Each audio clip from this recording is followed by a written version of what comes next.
520D와 220 디젤 모델의 와인딩 테스트를 진행하고 있습니다.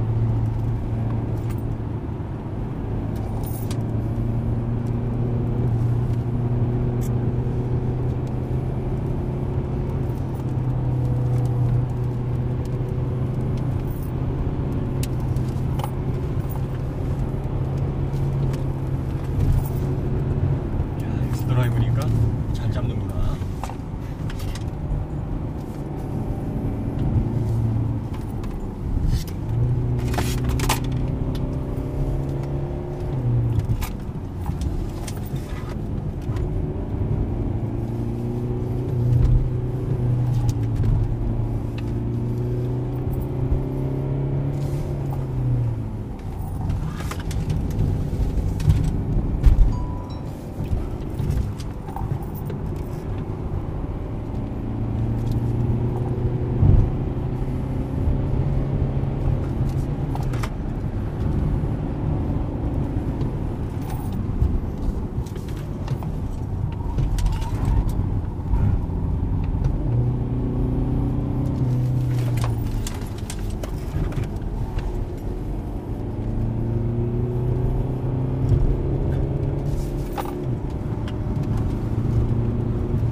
거동이 좋은데요.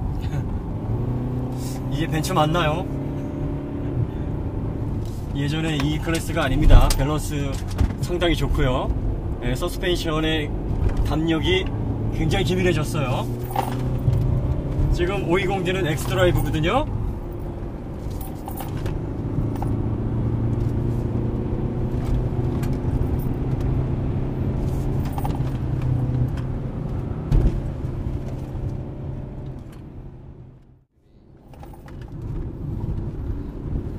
옛날 벤츠에서도 있나요? 아니었어요. 벤츠 이거는 지금 벤츠 소스가 아닌 듯한 느낌이야.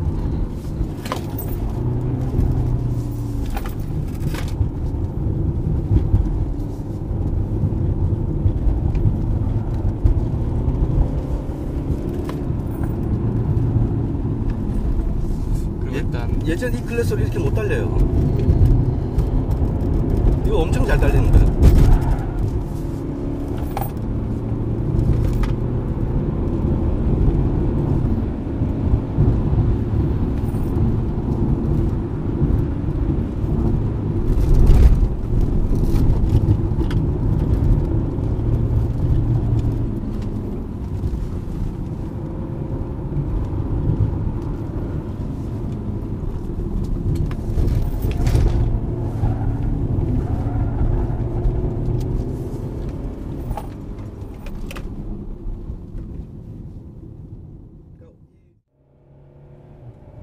네, 이제 여러 번 와인딩을 통해서 이 클래스의 그 서스펜션 성능을 테스트를 해봤는데요.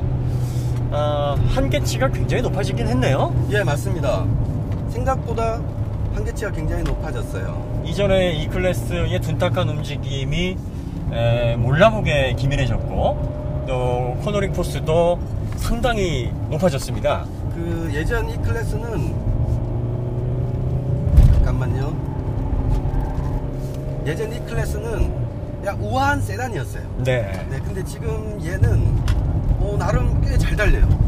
제법 터프한 드라이빙 머신으로 변신을 하기는 한 것 같은데, 네. 그런데 저는 아까 이제 그 엑스드라이브 520D 엑스드라이브를 따라가면서 헤어핀 구간에서 그 코너링을 롤을 버티는 능력은 상당히 좋아진 반면에 좀 힘으로 우악스럽게 버틴다는 느낌을 받았거든요. 실제로 좀 그렇습니다. 네. 5 시리즈의 성격은 코너 아무리 도로가 좋아도 매끈한 도로는 없거든요. 네네. 네, 코너의 뭐 울렁임이나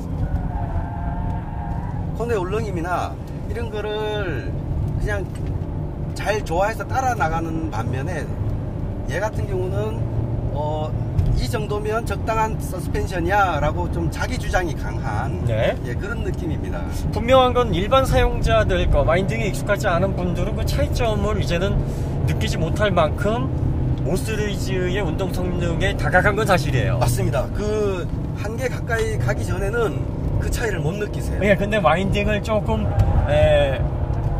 재미있게 즐기시는 분들은 그 미세한 차이를 좀 느끼실 것 같아요. 예, 이게 와인딩 머신 아니죠. 근데 물론 와인딩 머신이 아닌 세단인데 이 정도로 달릴 수 있다는 거는 굉장히 큰 겁니다. 예, 물론 520D 그 같이 주행을 했던 모델인 엑스드라이브라는 점을 감안을 해야 되겠죠. 그렇죠. 같은 그래서 엑스드라이브로 주행을 할 때는 그 뒤가 안 미끄러지고 옆으로 살짝 밀려나는 경향이 있었어요. 네네. 근데 얘 같은 경우는 그 앞뒤 바퀴가 똑같은 사이즈고요. 네. 그리고 후륜 구동이다 보니 코너에서 탈출하면서 악셀을 밟을 때 뒤 앞은 붙어 있는데 뒤가 살짝 흐르는 경우가 있어요. 네. 어쨌든 우리가 초반에 그 변화된 서스펜션에 대해서 깊은 인상을 받으면서 와인딩에서 좀 발군의 성능을 보여줄 것으로 기대했던 거에는 살짝 못 미치기는 했지만 기대로는 5 시리즈 뺨을 한 대 칠 줄 알았어요. 그렇죠. 거의 이제는 아까 그 랑데브 포인트 얘기도 하면서 우리가 이제는 역전되는 게 아니냐 이렇게 얘기를 했었는데 뚜껑을 열어놓고 보니 가까이 갔어요. 네, 거의 근접해서 네네네. 차이를 이제는 논하기가 어려울 정도의 어떤 서스펜션의 완성도는 도달을 했지만 여전히 그 드라이빙의 어떤 그 재미 측면에서 보면 와인딩이 좀 익숙하신 분들에게는 5 시리즈의 감성이 조금 더 세련되다 이렇게 느끼는 정도의 차이는 내는 것 같아요. 네. 하지만 퍼포먼스 측면에서 보면은 이 클래스의 이 서스펜션의 발전, 진짜 장족의 발전이라고 볼 수 있겠네요. 이 클래스가 이렇게 원심력을 받아줄 거라고 생각하셨어요? 저도 이전에 350을 운영을 한 적이 있었습니다만 정말 하늘과 땅 차이네요. 이건 메르세데스 벤츠 E 클래스에서 기대할 수 있는 운동 성능은 확실히 아닙니다. 그리고 이제 BMW가 스포츠 세단이라고 해서 무조건 메르세데스 벤츠는 야 이게 너 두난 서스 가지고 나 따라오겠 이렇게 생각할 건 아닌 것 같아요. 맞습니다. 얕보면 안 돼요. 네, 엑스드라이브가 아닌 같은 후륜 구동 차량을 가지고 만약에 그 와인딩을 한다면 우위를 점치기가 쉽지 않을 것 같습니다. 예, 실력이 우수한 사람이 무조건 이깁니다. 네, 물론 차 아니에요. 그 약간의 어떤 그 감성 차이, 네. 또 매끈한 어떤 드라이브 필링 차이는 아직까지는 있지만, 그것을 감지할 수 있는 사용자가 많지 않다라는 걸 감안해 보면, 좋은 점수 줄 수 있을 것 같아요. 저는 굉장히 이렇게 성격이 많이 바뀌었구나라는 그 변화에 큰 점수를 주고 싶고요. 정말 그 귀족 집안에서 자란 예쁜 여인네 해서 정말 이제 운동도 좀 할 줄 알고 그렇죠. 건강한 건강미가 넘치는 모습으로 좀 바뀐 것 같아서 저는 굉장히 후한 점수를 주고 싶습니다. 처음에 인상을 깊게 받았던 만큼의 어떤 기대감을 충족시켜 주지는 못했으나 그래도 이 정도면 아주 훌륭한 장족의 발전이다. 이렇게 결론을 내리면 될 것 같습니다.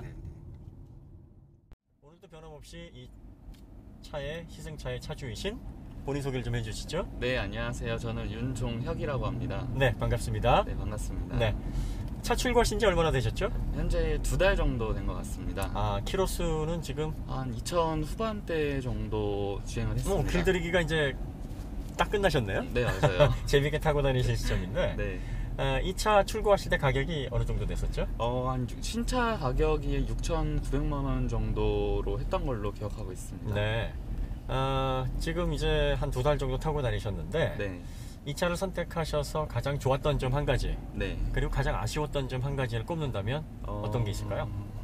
우선 아쉬운 점이라고 하면은 아무래도 사실 이전에는 제가 BMW 차량을 운행을 했었는데요. 그 차량이랑 비교했을 때는 좀 출력적인 부분, 아무래도 뭐 물론 성향의 차이가 있겠지만은 그런 부분이 아쉬운 점이라고 하고, 그 반대로 장점으로서는 확실히 이 클래스 갖고 있는 좀 고급스러운 부분, 네, 브랜드 밸류? 네, 뭐 이런 거? 그런 것도 있고요. 확실히 시트에서부터 좀 차이가 나는 것 같아요. 아, 시트의 고급스러움, 뭐 이런 네네. 차이가 좀 있다. 네, 근데 이게 지금 옵션을 보면요. 네, 하이 모델하고 HUD 정도만 차이가 나죠? 네 맞습니다. 네, 그리고 통풍 시트도 빠져 있고, 네, 또 자동 트렁크도 빠져 있고, 네, 고급차로 보기에는 조금 편의 장치들이 많이 빠져 있는데, 네. 이 부분에 대한 아쉬움은 없으신가요? 없을 수가 없죠. 아무래도 현재 제네시스에도 거의 들어가는 그렇죠. 옵션들인데요. 근데 네. 워낙에 뭐 현대 옵션을 따라가기에는 힘들 거라고 생각을 하고 있거든요. 가격 대비. 네. 과거에는 아방가르드가 거의 풀옵션 개념으로 출시가 됐었는데, 현재는 수입차 가격이 많이 다운되고 있고 가격 네. 경쟁이 심해지고 있으니까 아무래도 가성비 위주로 많이 가는 듯한 분위기예요. 네, 그래도 스티어링 휠에 빛나는 이 삼각별, 이게 주는 매력, 뭐 이것 때문에 이 차를 선택하시는 분들도 많고, 그쵸. 그 다음에 10세대 메르세데스 벤츠, 이 차가 10세대라는 건 알고 계시죠? 네, 네. 알고 있습니다. 그 초창기에 가장 먼저 1세대 벤츠는 1947년도에 W136이라는 모델이 출시가 됐었고, 그 다음에 E클래스가 언제부터 사용됐는지 그건 알고 계신가요? 정확하게 모르겠어요. 1985년도에 나왔던 6세대 모델부터, 아, 그 W124 모델부터 이제 E클래스라는 명칭이 사용이 되기 시작을 했죠. 본격적으로 사용이 됐던 거는 이제 그 E클래스 모델이 두 번 페이스리프트를 거치면서 1993년에 C클래스, E클래스, S클래스로 이제 클래스가 나뉘면서 E클래스라는 명칭을 본격적으로 사용을 하기 시작을 했었죠. 네. 예전에 그 각벤츠라고 기억나시죠? 네, 알고 있어요. 뭐 또 다른 명칭으로 마스터피스 해가지고 네. 이렇게 S클래스하고 이렇게 각진 형태로 나왔던 이 클래스 기억나실 거예요. 그 이후에 이제 W210이라는 모델, 네, 일명 왕눈이 벤츠. 네, 네. 거기서부터 알고 있습니다. 네, 그게 이제 우리나라에서 많이 알려져 있는 그 벤츠이기도 하죠. 서글서글한 두 개의 그 헤드램프가 네. 양쪽에 배치되어 있는. 자, 그 다음에 이제 국내에서 가장 많이 판매됐던 벤츠가 W211. 네, 네, 그 벤츠가 아마 역사상 가장 아름다운 E클래스다라는 평가도 받고 있고, 엘레강스한 디자인으로 정말 국내에서도 많은 사랑을 받았죠. 그리고 바로 이전에 나왔던 9세대 벤츠 W212. 네, 이 벤츠는 좀 논란이 많았어요. 헤드램프를 8세대 E클래스가 좀 여성적이다라는 평가 때문에 이제 남성적으로 뭔가 각도 세우고, 네, 맞아요. 눈도 부리부리하게 네모나게 하고, 하지만 디자인의 평가는 그다지 좋지 않았죠. 그래서 페이스리프트를 하면서 일체형 램프로 바꾸고 후면도 좀 다듬어서 약간 좀 멋을 내는 그런 방법으로 좀 디자인이 변경이 됐습니다. 천송이 차로 홍보가 많이 됐잖아요. 예, 그렇기도 네. 하죠. 네. BMW 5 시리즈랑 비교를 해보면 바로 앞에 이제 우리 그 촬영 협력차 오토기어차가 가고 있는데요. 네, 저 오클래스 그 5 시리즈는 1972년도에 첫 모델이 출시가 됐고, 네. 현행 모델은 6세대고 이제 곧 7세대가 발표가 되죠. 네, 그러니까 메르세데스 벤츠 E클래스에 비하면은 25년 정도 늦은 거네요. 하지만 역시 현재 그 프리미엄 중형 세단을 양분하고 있는 네, 중요한 두 모델이기도 하고요. E클래스는 지난 70년간 1,300만 대나 팔렸다 그래요. 아마 이 중형 세단에서는 가장 성공한 클래스로 모델로 우리가 꼽을 수 있을 것 같아요. 네, 자, 이 10세대 이 20 디젤 모델, 네. 핵심 기술 두 가지가 바뀌었다고 하는데, 네. 그거 알고 구입하신 건가요? 아니요. 그냥 디자인 때문에 구매했어요. 디자인 때문에요? 네. 엔진이 완전히 변했다. 그 다음에 변속기도 바뀌었다. 이 내용 미리 숙지를 안 하셨습니까? 그 엔진은 신형 엔진이 들어간 거는 이제 딜러분을 통해서 이야기를 들었고요. 네네. 그리고 배기량도 조금 다운된 걸로 그 정도 선에서 들었습니다. 네, 그 이전에는 2.2L를 사용을 했었는데, 네. 지금 배기량은 지금 정확히 1950cc. 네. 4기통은 동일하고요. 네. 변속기는 물론 뭐 페이스리프트를 하면서 W212 모델도 구단 변속기를 네. 탑재를 했었긴 했지만 이 10세대 E클래스부터는 이제 전 모델의 구단 변속기가 새로 탑재가 되죠. 네. 메르세데스 벤츠가 후륜 구동용으로 개발한 9G 트로닉이라는 변속기죠. 네네. 출력은 뭐 알고 계시고요. 네, 최고 기존 모델보다 조금 더 네, 센데. 최고 194마력을 3,800rpm에서 내고 네. 최대 40.8 kg 포스미터를 1600rpm에서 2800rpm 그 사이에서 네. 발휘를 한다. 우리가 이제 오후에 이 차를 가지고 휠마력 다이노에서 측정을 할 거예요. 그래서 네. 실제로 어떻게 출력이 나오는지도 우리가 살펴볼 건데 기존 모델에 비해서 토크는 동일하고 네. 출력이 그러니까 마력이 한 24마력 정도 늘어났습니다. 그게 체감이 되시나요? 잘 모르겠어요. 그냥 뭐 수치적인 어떤 그런 감성보다는 네. 브랜드가 주는 어떤 만족도 그리고 또 디자인이 주는 어떤 그 신선한 느낌 뭐 이런 거를 좀 더 중시 여기시는군요. 네, 아무래도 이 클래스를 구매하는 목적 자체가 뭐 출력적인 부분보다는 편안함 그리고 쉽게 좀 구매하기 힘들다고 해야 될까요? 네. 워낙에 제네시스나 아니면 EQ 신형이 잘 나왔기 때문에 네. 그 새로운 엔진에 대해서 조금 우리가 얘기를 해보면 네. 메르세데스 벤츠 E클래스 이 모델에 탑재된 엔진이 OM654 엔진이라는 신형 엔진이에요. 네. 기존 엔진이 한 무게가 202kg 정도 나갔는데 이 엔진은 168kg으로 약 15% 이상 감량을 했어요. 무게가 줄었다는 것은 다시 말하면 기본적인 설계를 싹 바꿨다는 얘기겠죠. 뭐 네. 실린더 블록서부터 뭐 크랭크케이스까지 전체 어떤 그 엔진 설계를 다시 했다. 뭐 이렇게 볼 수 있어요. 근데 디젤 엔진은 가솔린 엔진에 비해서 네. 아무래도 그 완전 연소율이 떨어지기 때문에 연소를 하면서 발생되는 입자산 물질이 많아요. 그거를 네. 이제 PM이라고 하는데, 네. Particulate Matter라고 하는데, 이거를 저감시켜야 될 필요성이 있어요. 왜냐하면 이게 그대로 대기 중에 배출되면은 엄청난 환경 오염은 물론이고 네. 인체에 심각한 건강 문제를 초래를 하거든요. 네. 그래서 이런 문제를 해결하기 위해서 디젤 엔진에는 여러 가지 그 배기가스 순환 장치, 처리 장치들이 투입이 됩니다. 네. 그러니까 모든 엔진, 그러니까 가솔린 엔진, 디젤 엔진 할 것 없이 모든 엔진에는 두 가지 장치를 이제 가지고 있어야 되는데 첫 번째가 PCV라는 장치고 네. 두 번째가 EGR이라는 장치예요. EGR 좀 들어보지 않으셨어요? 폭스바겐에서 이 문제가 된 이후로 많이 나왔는데. 네, 기사에서 본 것 같아요.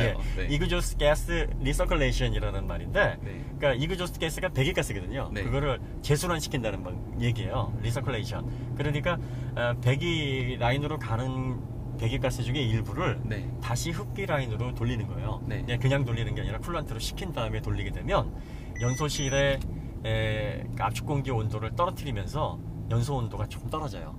그러니까 고온에서 산소와 질소가 결합되면 질소산화물이 생성이 되잖아요. 네. 그걸 좀 줄여주는 역할을 하는 거예요. 그 다음에 PCV라는 장치는 포지티브 크랭케이스 벤틸레이션이라는 장치인데, 이 장치는 그 실린더 사이로 그 피스톤하고 실린더 사이로 빠져나가는 그 혼합기나 네. 뭐 그 미온성 가스, 그 다음에 엔진 오일이 또 타다 보면 증발하거나 또 실린더 안에서 연소가 되면서 가스가 발생하잖아요. 이런 걸 블로바이 가스라고 하는데, 네. 그걸 다시 라인으로 뽑아가지고 흡기로 돌려요. 왜 그러냐면은 이게 크랭크 케이스 내에 있으면은 엔진 오일을 열화시키거든요. 그래서 그거를 외부로 발출을 시키면 좋은데, 네. 이러면 또 이게 독성 물질이라 다시 돌려서 흡기 포트로 집어넣어요. 그 직분사 엔진에서 그 카본 쌓이는 문제가 바로 그거예요.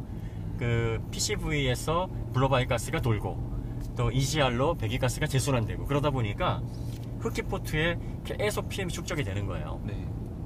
포트 분사와 같은 가솔린 엔진에서는 뒤에서 이렇게 연료를 뿌려주니까 그걸 씻어냈는데, 네. 디젤 엔진은 직분사 엔진이거든요. 네. 그러니까 실린더 안으로 그걸 쏘니까 계속 흡기 포트에 그 카본 슬러지가 쌓이는 거죠. 근데 이거를 가지고 이제 배기가스 선처리 과정이라고 불러요. 네. 그 다음에 그럼에도 불구하고 나가는 배기가스, 배기행정으로 나가는 그 가스들이 또 유독물질이란 말이에요. 네. 또 질소산화물, 또 PM, 입자상 물질이 계속 나온단 말이죠. 네. 그러니까 그거를 또 처리하는 그 처리 장치가 있는데, 그게 DPF 필터라는 게 있어요. 네. 예, DPF 필터라는 말은 디젤 파티큘레이트 필터라는 말의 약자인데, 그러니까 디젤에서 생성되는 그 파티큘레이트, 입자상 물질을 걸러낸다. 네. 이거예요. 그러니까 이거는 또 어떻게 걸러내냐면은 그 필터 안에 그 PM을 계속 축적을 시켜요. 그 축적을 시키다 보면은 PM이 점점 필터를 차서 그 통로를 막겠죠? 네. 그 통로를 막으면은 배기 흐름이 어떻게 될까요? 아무래도 막히죠? 네. 점점 배기 부합이 차오르게 되겠죠? 네. 그럼 배기가 원활해지지 않아요. 네. 자동차는 배기가 흡기만큼 중요한 게 배기가 원활해져야 흡기가 원활해서 네. 출력이 제대로 나올 수가 있거든요. 네네. 우리가 화장실 잘 못 가서 배변 못하면 네. 먹는 게 부실해지잖아요. 네, 맞아요. 똑같은 원리예요. 그러니까 이 점점 그 필터에 차오른 PM을 처리를 해야 되는데 네. 어떻게 처리를 하게 되냐면 배기가 점점 압력이 상승하게 되면 기체가 압축이 되면 온도가 상승되잖아요. 네. 그래서 온도 센서하고 압력 센서가 이를 감지해서 배기가 원활해지지 않을 때 ECU에 통전을 합니다. 지금 DPF 필터에 PM이 많이 찼으니까 네. 이걸 좀 처리해라.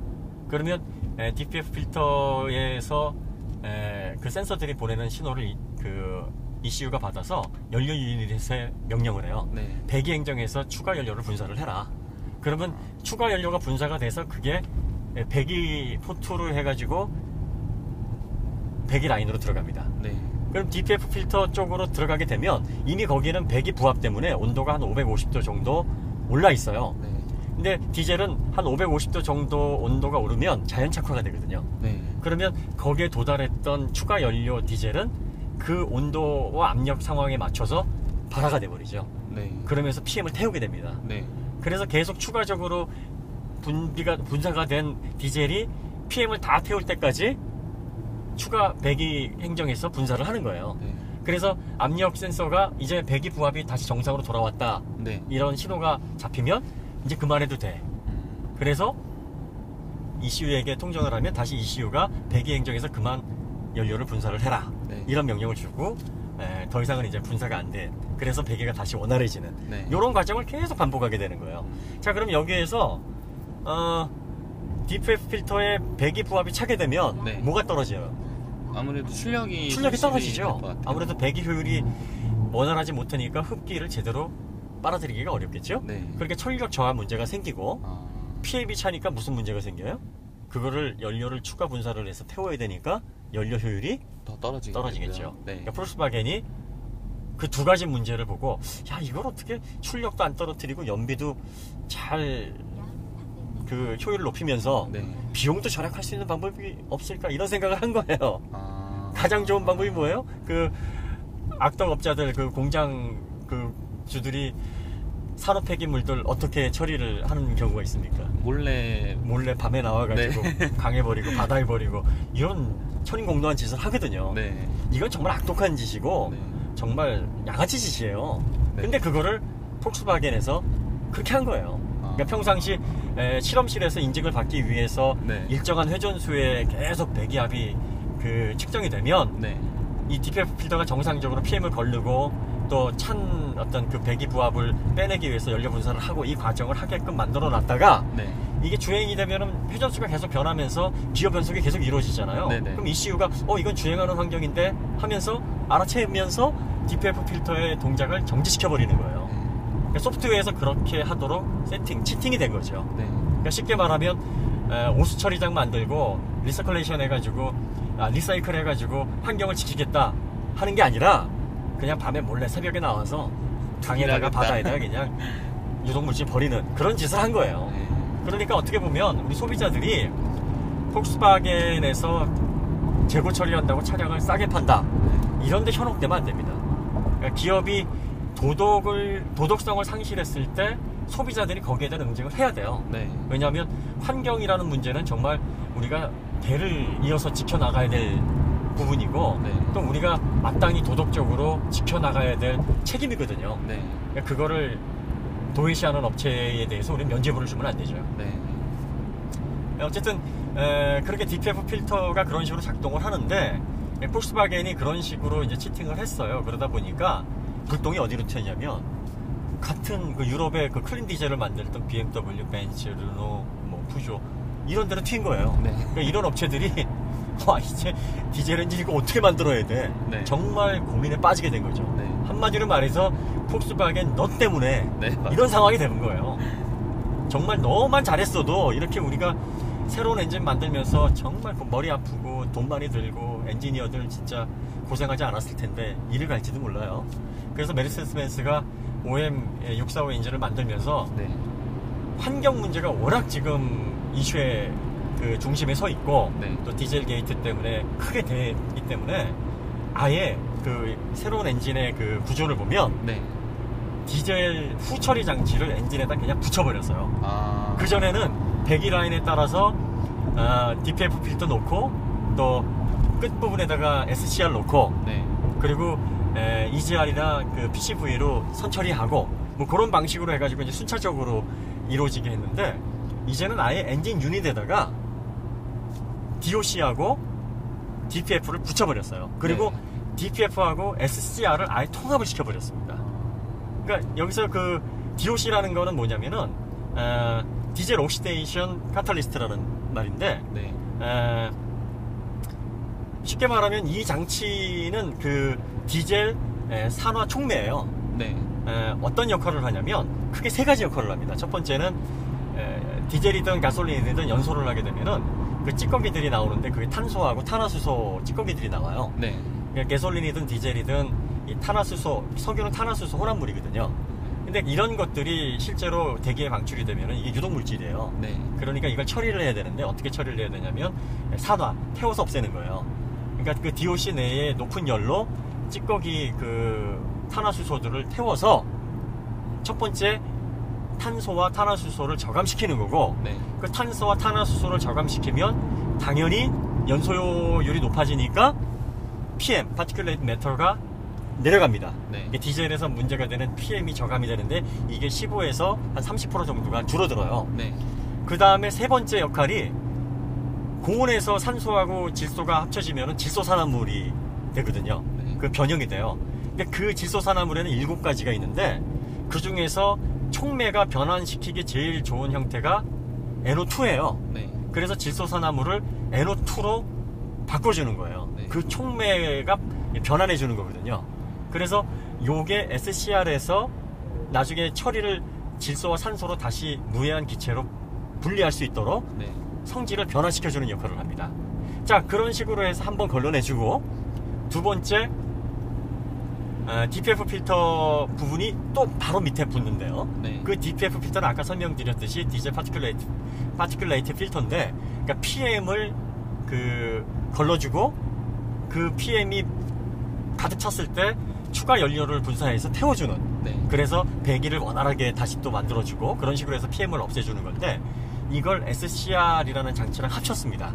SCR이라는 장치랑 합쳤는데 이 SCR은 Selective Catalytic Reduction이라는 장치예요. 네. 그러니까 선택적 순환 촉매라는 장치인데 이 장치가 그 DOC에서 질소산화물을 NO2로 바꿔준 그 물질을 다시 질소와 산소 원래 결합되기 이전에 무해한 기체로 환원시켜주는 거예요. 네.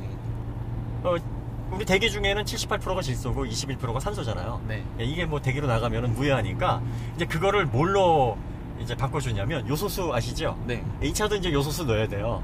예. 그 2만 킬로마다 이렇게 보충을 한 10리터씩 해야 되는데 네.